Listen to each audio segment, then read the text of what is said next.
LWO1 WeatherNet. Liftoff conditions looking pretty good. ESPS is ready for launch. Ignition. Liftoff. Falcon 9 has cleared the tower.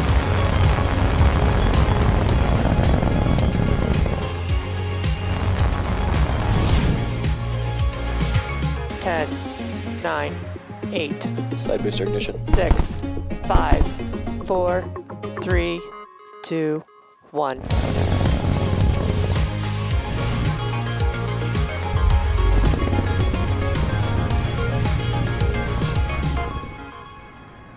Good afternoon. It's Wednesday, June 30th, and we're here at SpaceX's headquarters in Hawthorne, California.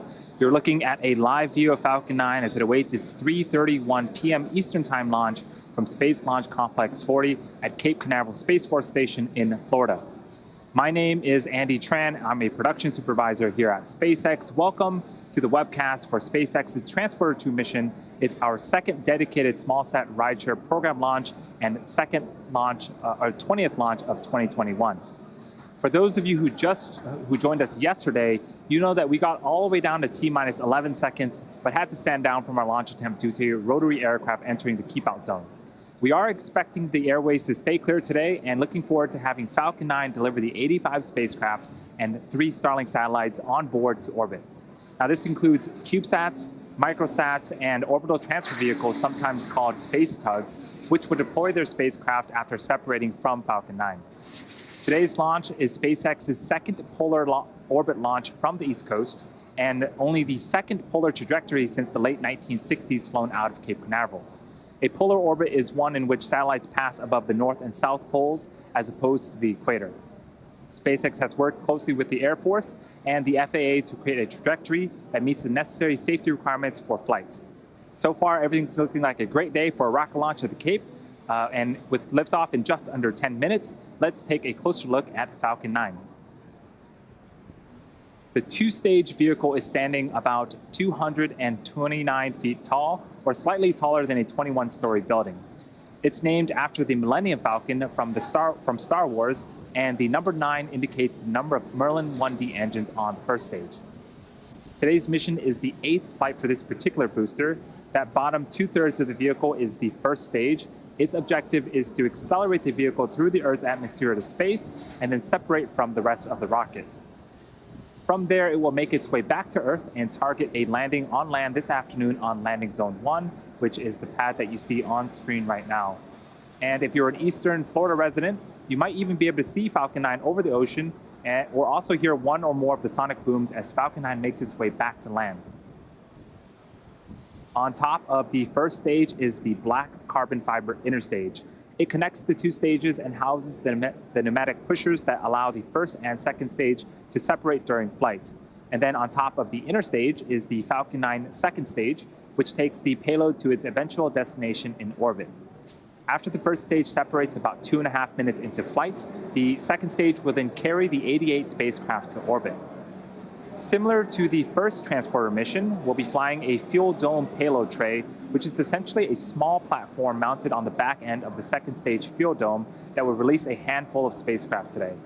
This is worth mentioning as we expect this tray to obstruct one of our 2 MVAC views during flight. At the top of the rocket, you'll notice a large nose cone. This is called the fairing. Encapsulated inside the fairing are all 88 satellites, protecting them until the vehicle is outside of the Earth's atmosphere, at which point the fairing separates to expose the satellites to space. For today's mission, our fairing is making its 3rd flight, and we're also going to be attempting to recover the fairing halves from the water following landing with our chartered recovery vessel, HOS Briarwood. The chief engineer held a technical poll at T-minus 60 minutes, and the launch director held a propellant load and launch go-no-go poll at T-minus 38 minutes. Since the T-minus 35-minute mark, Falcon 9 has been loading propellants. The vehicle is a bipropellant vehicle, which means it uses 2 types of propellants.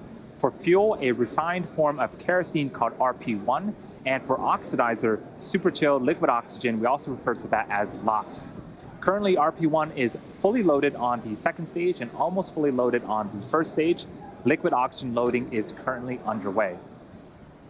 We're also loading helium into storage vessels on the first and second stages. We take cold helium and run it through heat exchangers on the Merlin engines, and this hot helium is used to fill the empty volume in the tanks created by the engine pumps pulling propellant out of the stage. A few seconds ago, engine chill began. This is where we opened the pre-valves between the first stage prop tanks and the 9 Merlin engines. This allows a little bit of cold liquid oxygen to flow into the turbopumps, bringing them down to a temperature close to that of the super chill propellant that will soon be flowing through the engines at liftoff. We're at T-minus 6 minutes and 30 seconds and counting. The vehicle is healthy. We're tracking no issues so far.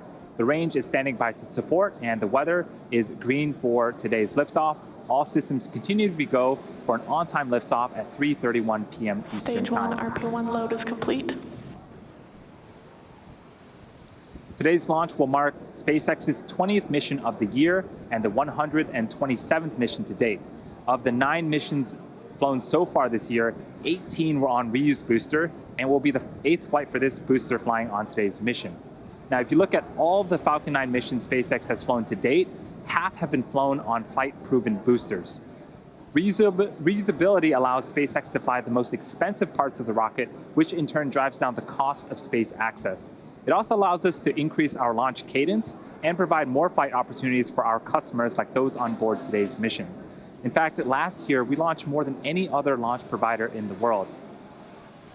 If you've been keeping track, you know our first transporter mission launched a record-breaking 143 spacecraft. And while there are fewer customer spacecrafts on board today's compared to Transporter 1, we're actually launching more mass to orbit on this mission than the previous one. SpaceX is targeting 3 dedicated rideshare flights to sun-synchronous orbits per year, and we also offer opportunities for a ride to orbit on our Starlink missions, which launch every couple of weeks. Small satellites can ride to space on SpaceX's Falcon 9, Falcon Heavy, as well as Starship in the not-too-distant future. We are under 5 minutes from liftoff. Falcon 9 is now moving into the final stages of the countdown. In a few moments here, the strongback will begin to open up its clamp arms, and once open, it will begin to retract away from the rocket to its pre-launch position, about 2 degrees away from the vehicle. And as Falcon 9 lifts off, hydraulic arms will continue to pull the strongback further away to provide clearance for liftoff. So there was the call out for the clamp arms to start opening up. They are situated right at the bottom of the fairing there.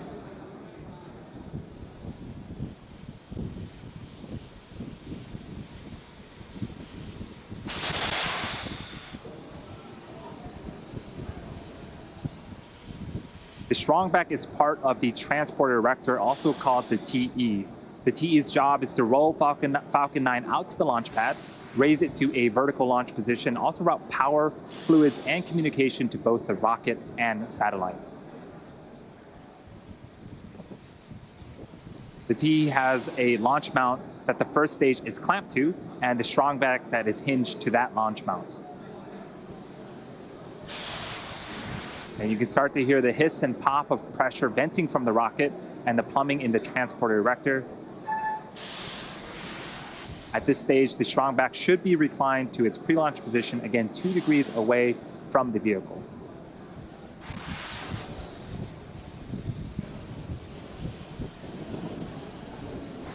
We are just over 3 minutes until liftoff. The vehicle remains in good health. The first and second stages are almost fully fueled. Gaseous oxygen is also venting from the base of Falcon 9. That is the chillin of the Merlin turbopumps. About a minute before liftoff, you will hear the announcement that Falcon 9 is in startup, which means that the rocket's own internal flight computers are now autonomously controlling the launch countdown.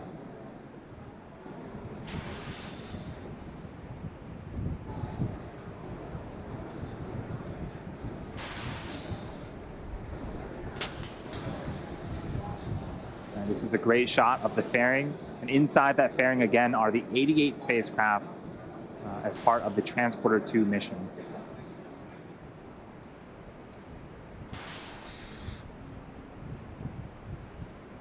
Weather remains green, the range is also standing by to support, and as a reminder, if we don't get the opportunity to launch today, we do have a backup opportunity tomorrow at the same time.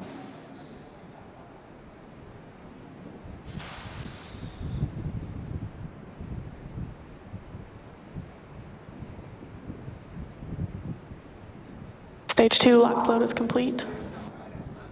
And there was the call up for second stage LOX loading complete. That is the last of propellant loading. Falcon 9 is now fully fueled and ready for liftoff in about 1 minute and 40 seconds.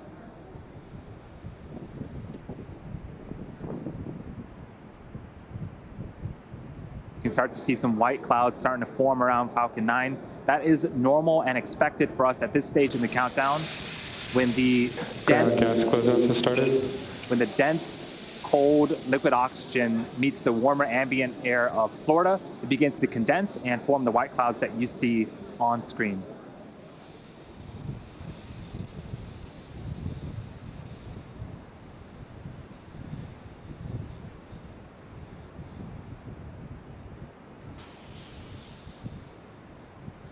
Falcon is in startup. Falcon 9 is in startup. You can start to hear some of the cheers here in Hawthorne. The first and second stages are beginning to pressurize for launch.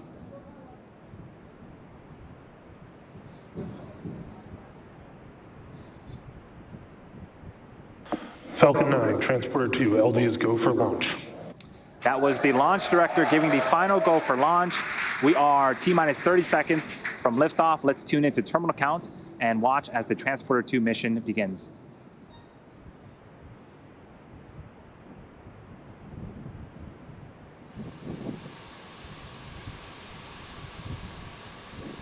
T-minus 15 seconds. 10, 9, 8, 7, 6, 5, 4, 3, 2, 1, 0. Ignition and liftoff.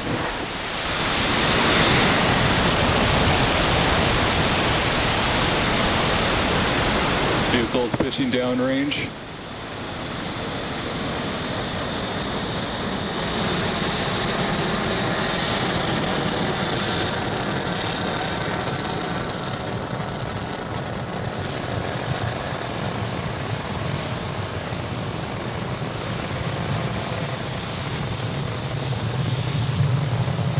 First stage chamber pressure is nominal.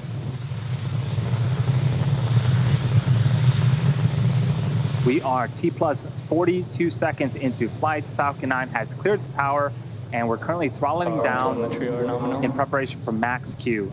That should be coming up in about 20 seconds. Max Q is where the vehicle will experience the highest amount of aerodynamic pressures. Falcon 9 is supersonic.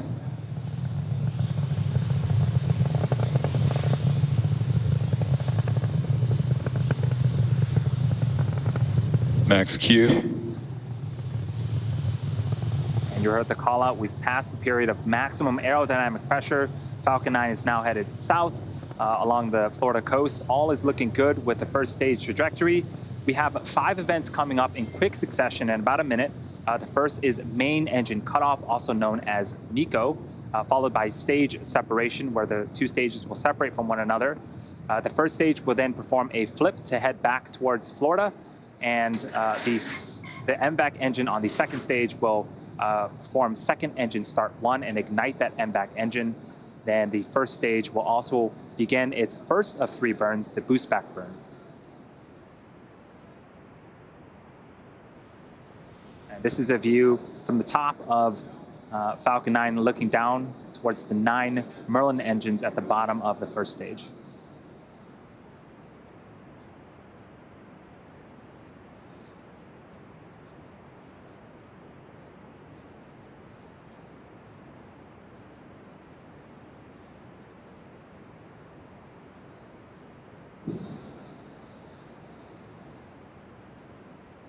Stage separation confirmed.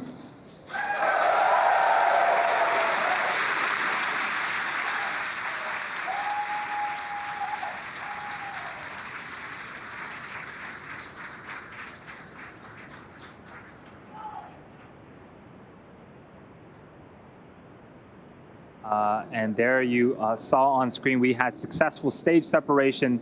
The first stage started performing its flip maneuver. And the boost back burn should be ending in about 25 seconds.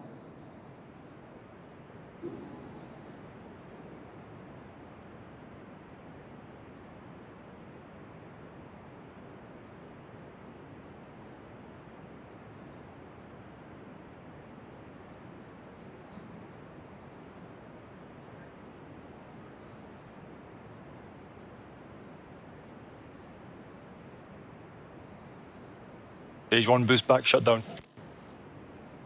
And there was confirmation of a successful boost back burn. Again, that is the first of 3 burns for the first stage. Coming up next is fairing deploy in a few seconds here from the top of the second stage.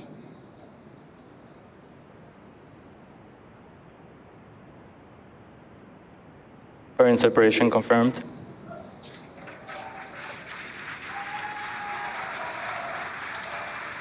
And off come the 2 fairing halves, and they have separated and fallen away from the vehicle, exposing the 88 spacecraft to the vacuum of space. As a reminder, the recovery vessel HOS Briarwood will be attempting to recover the fairing halves today from the water. So we are about T plus 4 minutes and 20 seconds into flight. We have a couple of views on screen. On the right-hand side is a view of our second stage Merlin vacuum engine, also known as the MVAC engine. It's currently in the first of 2 MVAC burns. This burn should last for until the T plus 8 minute and 24 second mark. About another 4 minutes left on this burn. And the next milestone will be for the first stage to perform its entry burn. That's what you're seeing on the left-hand side of your screen. Falcon 9 needs to execute an entry burn to slow itself down before hitting the dense parts of the atmosphere. And without this burn, relying on the atmosphere alone to slow Falcon 9 down would put unnecessary strain on the rocket. Vehicle is on a nominal trajectory. The call out for a nominal trajectory. Everything's looking great so far on the Transporter 2 mission.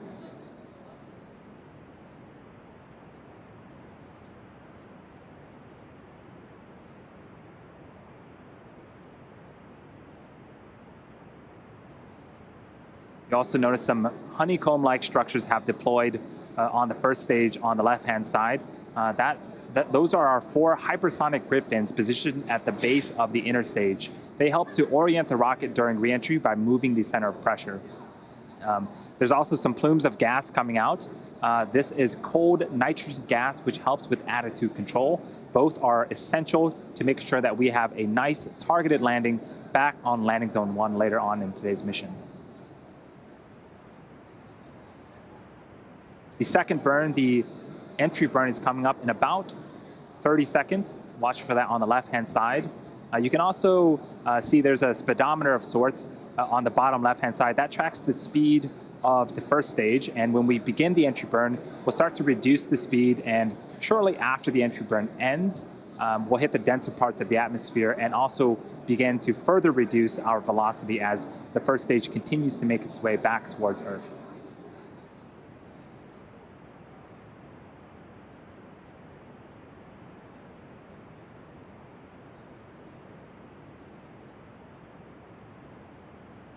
Stage 2 FTS is saved. Stage 1 entry burn start up.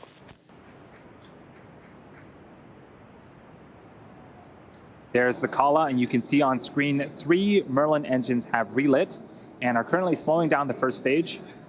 This burn is expected to last for another 15 seconds or so. Vehicle on a nominal trajectory. Stage 1 entry burn shut down.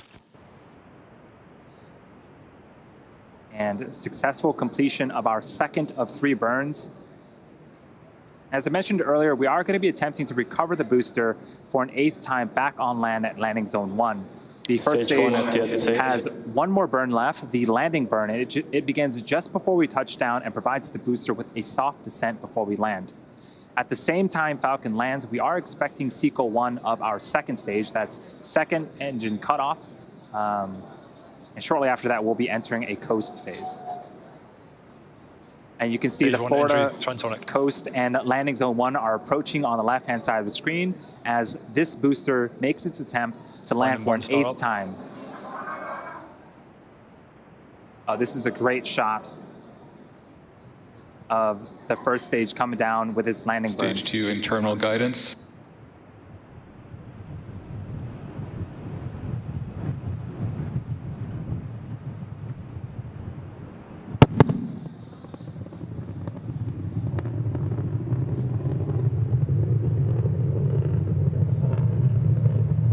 Stage 1, London light deploy.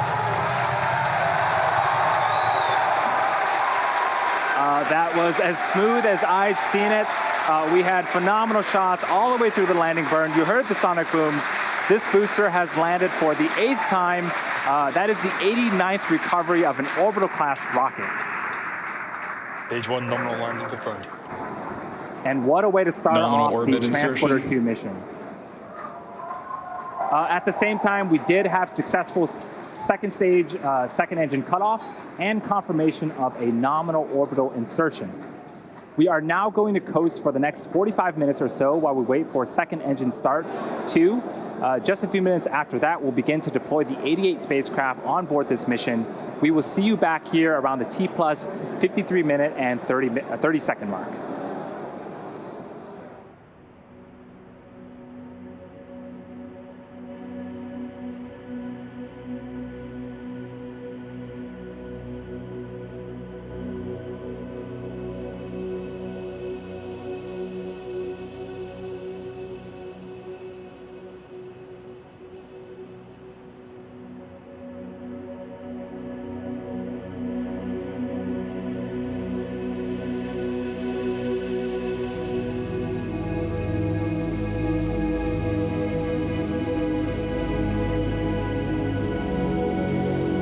Expected loss of signal, Cape.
Welcome back to the Acquisition Transporter 2 signal mission, to our Garcia. second dedicated rideshare mission.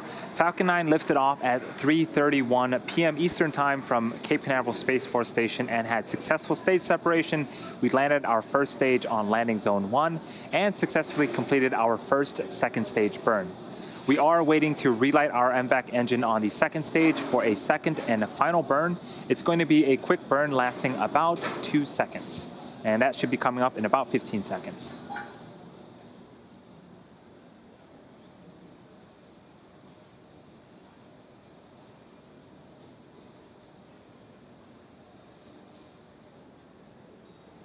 MVAC engine chill underway.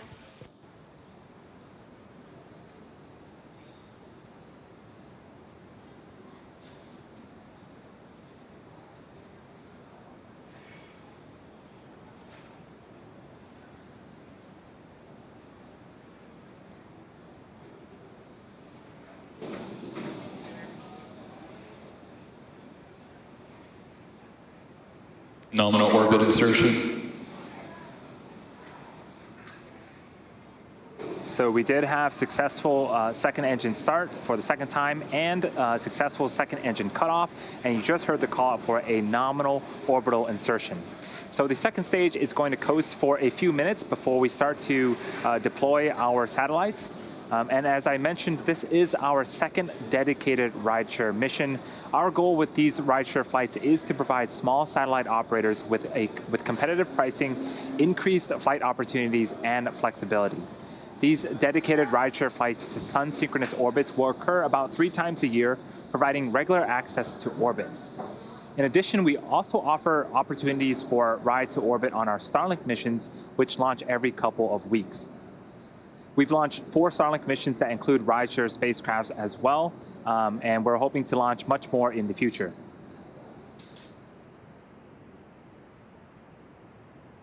So coming up in about 2 minutes, we are expecting the start of the deployment sequence.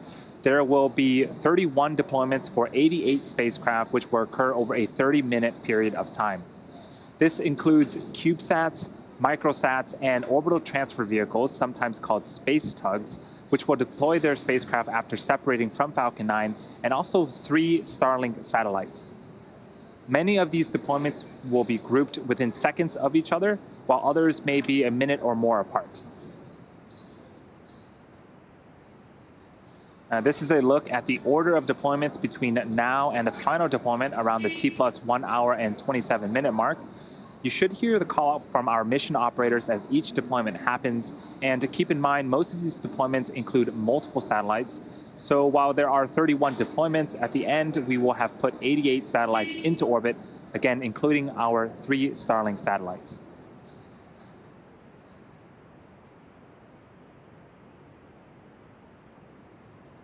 We are about a minute away. This is a view of our second stage. And back to the animation. Several of the customers on board this mission have multi-launch agreements with SpaceX. So some of the names might sound familiar to those of you who have tuned in for previous rideshare missions. It's also worth noting that we will lose access to ground station coverage for a short period during the 30-minute window, 30-minute deployment sequence. When we reach that point, we'll let you know.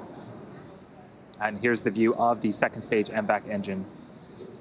Similar to the first transporter mission, we'll be flying a fuel dome payload tray, which is essentially a small platform mounted on the back end of the second stage fuel dome that will release a handful of payloads.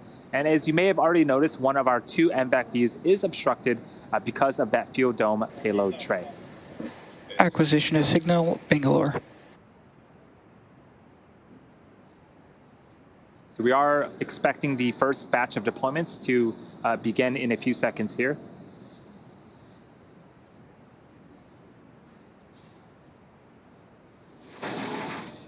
Base 1, separation confirmed.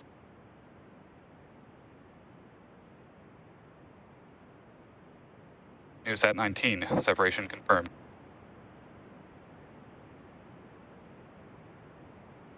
First ISI satellite, separation confirmed.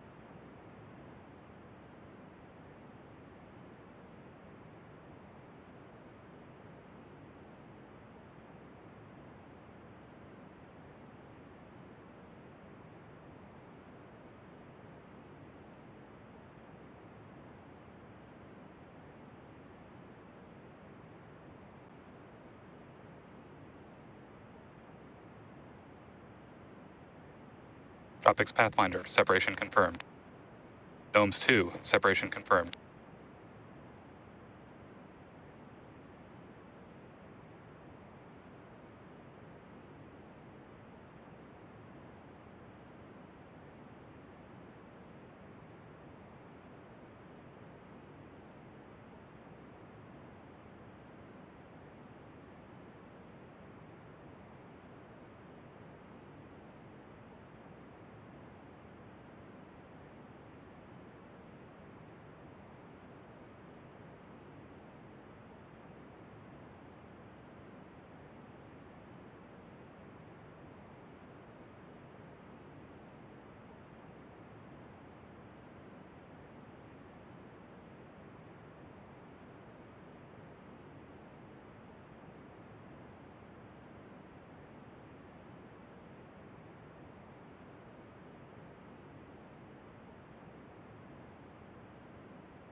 Second ISI satellite, separation confirmed.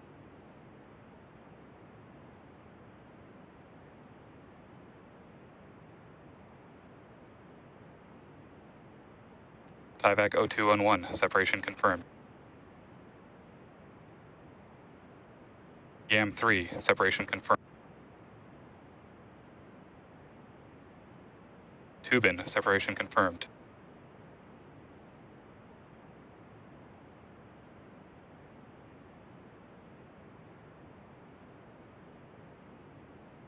Umbrasar, separation confirmed.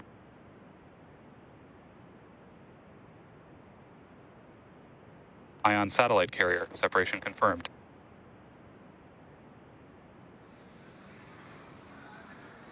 So we saw a couple of satellites, and we got confirmation for the NASA's PACE-1, Satellogics NewSat 19, the first ICE-I satellite from an exoport, NASA's Tropics Pathfinder, Planet IQ's Gnomes 2, the second ICE-I satellite from an exoport, Tyvac 0211, Loft Orbital's YAM 3 from an exoport, and TU Berlin's Tubin from an exoport, the Umbrar SAR, and D-Orbit's Ion satellite carrier. We were expecting to hear the call out for Tyvac 0173, so we're going to check in with the teams and see if we can give you guys an update a little bit later. Coming up, we have another batch of 5. These are going to be for the Space Development Agency General Atomics Peritons Lynx 2, Satellogics NewSat 20 and 21, Capella SAR satellite, and the third ICE-I satellite from an exoport.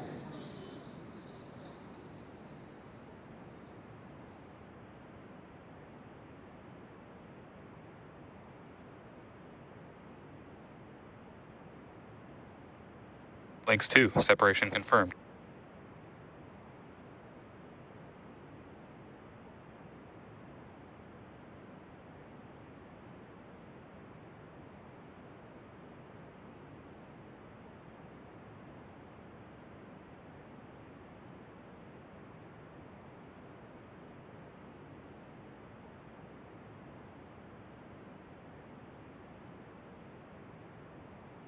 USAT 20, separation confirmed.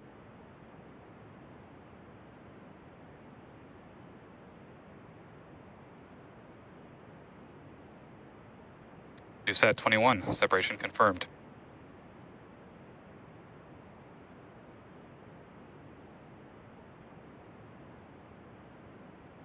Capella SAR satellite, separation confirmed.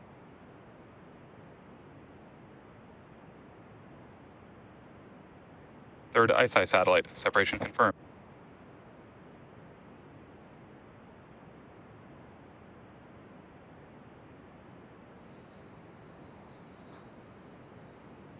So we got confirmation for... Expected loss of signal, Diego Garcia. We got confirmation for 5 more deployments. That was the Space Development Agency General Atomics Peritons Lynx 2, Satellogics NewSat 20 and 21, the Capella SAR satellite, and the third ICE-I satellite from an exoport. For those that are wondering, exoport is an adapter, special adapter built by our ExoLaunch customer. We are about halfway through the 31 total deployments on today's mission. And coming up, we have 2 more deployments. These are going to be for the Space Development Agency General Atomics Lynx 1, as well as the DARPA Space Development Agency Air Force Research Laboratories Mandrake 2 Able.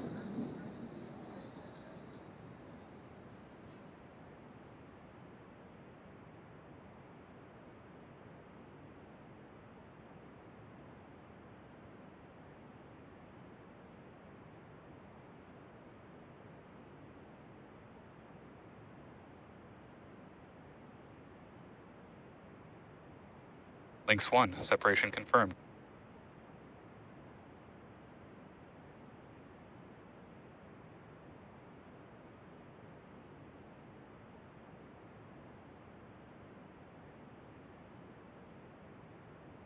Mandrake 2 able, separation confirmed.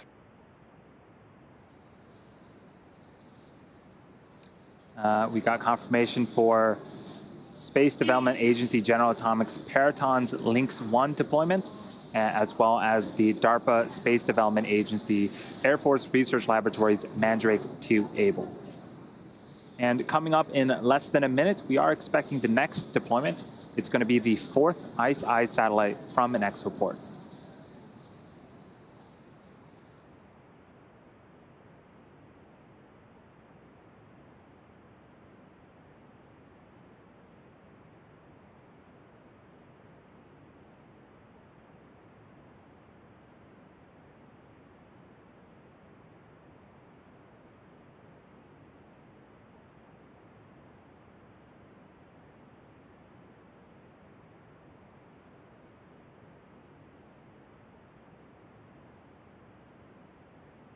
Fourth ICE-I satellite, separation confirmed.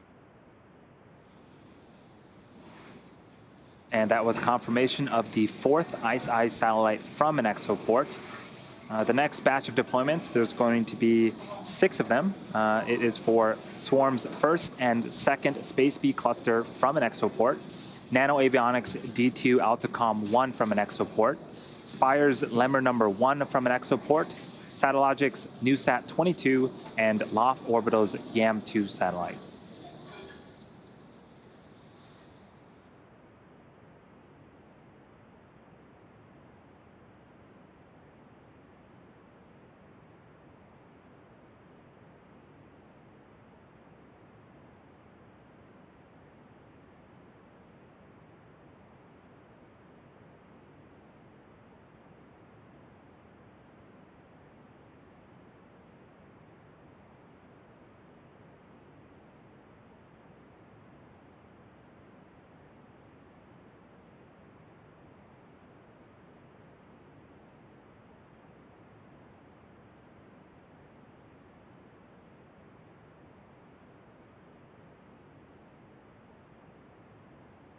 First Space B cluster, separation confirmed.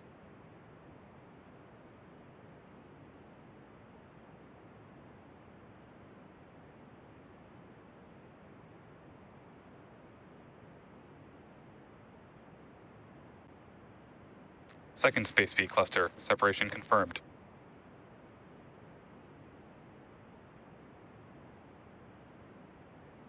D2 Atlacom 1, separation confirmed.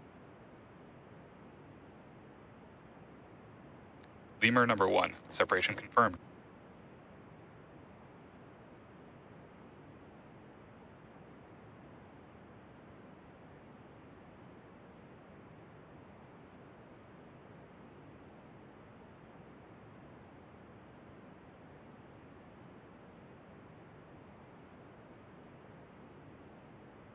NewSat 22, separation confirmed.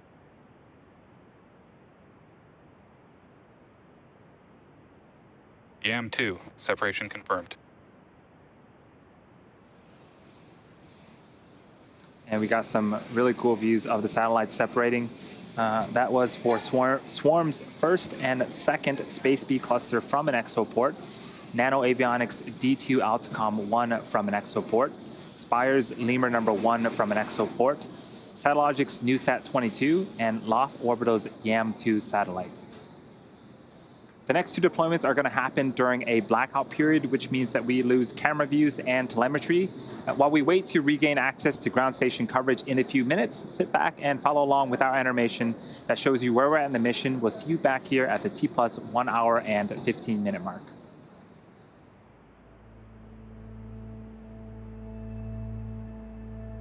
Expected loss of signal, Bangalore.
Welcome back to the webcast for Transporter 2, SpaceX's second dedicated smallsat rideshare program mission. On board this mission are 88 spacecraft, including 3 Starlink satellites. We are currently waiting to hear callouts for 2 deployments which occurred during a blackout period with no access to ground station coverage. So those 2 are Spire's Lemur number 2 from an exoport and DARPA Space Development Agency Air Force Research Laboratories Mandrake 2 Baker.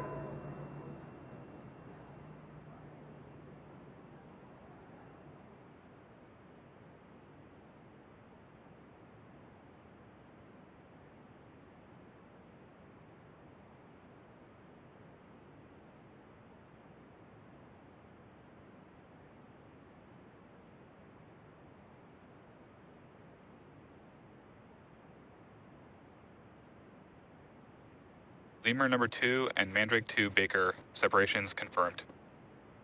Acquisition of signal, Svalbard. And there was the confirmation for Spire's Lemur number 2 from an exoport, the DARPA Space Development Agency Air Force Research Laboratories Mandrake 2 Baker satellites. Coming up, the next 2 deployments will happen a few minutes from now. Those will be for Spaceflight Incorporated's Sherpa FX2 and the LTE-1 satellites. And we're going to leave you with a short animation and sit back and follow along, and we'll see you back here once we hear those callouts.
Acquisition of signal, Thule.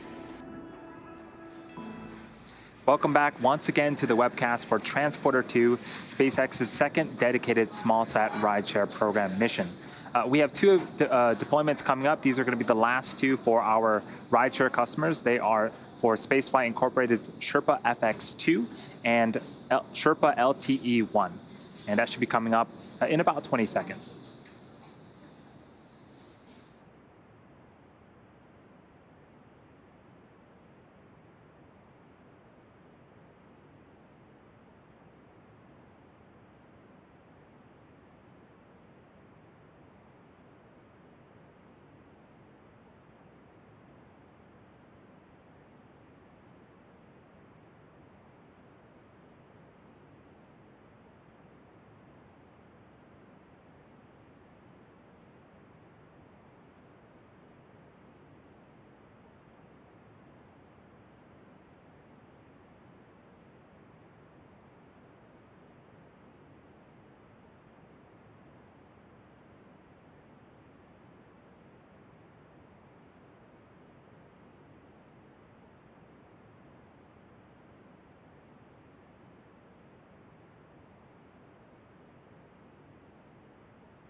Sherpa FX2 separation confirmed.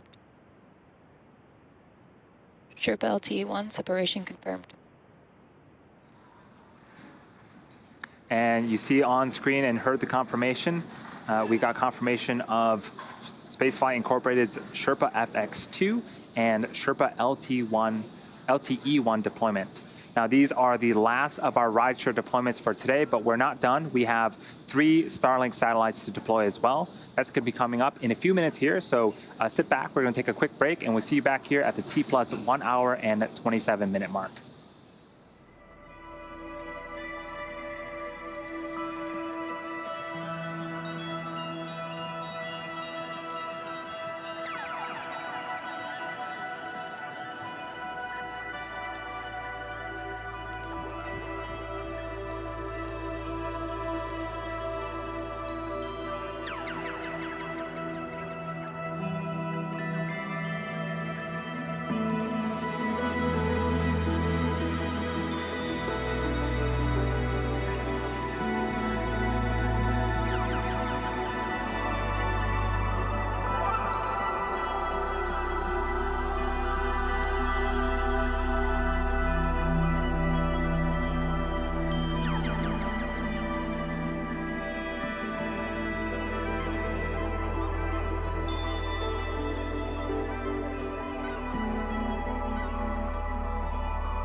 and welcome back to the webcast for SpaceX's Transporter-2 mission. If you're just joining us, we are close to the end of today's mission, which launched this morning from Cape Canaveral Space Force Station in Florida at 3:31 p.m. Eastern Time. We then had 2 successful ignitions and shutdowns of the second stage Merlin vacuum engine, then successful deployment of a majority of our spacecraft for our commercial 0173, and separation confirmed. Government customers.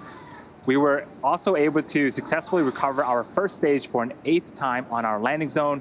We just had the confirmation of the TIVAC 0173 satellite.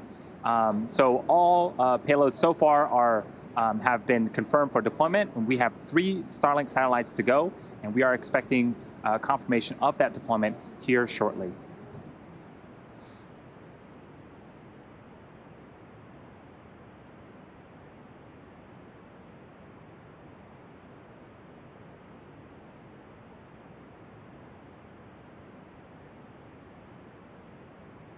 Expected loss of signal, Svalbard.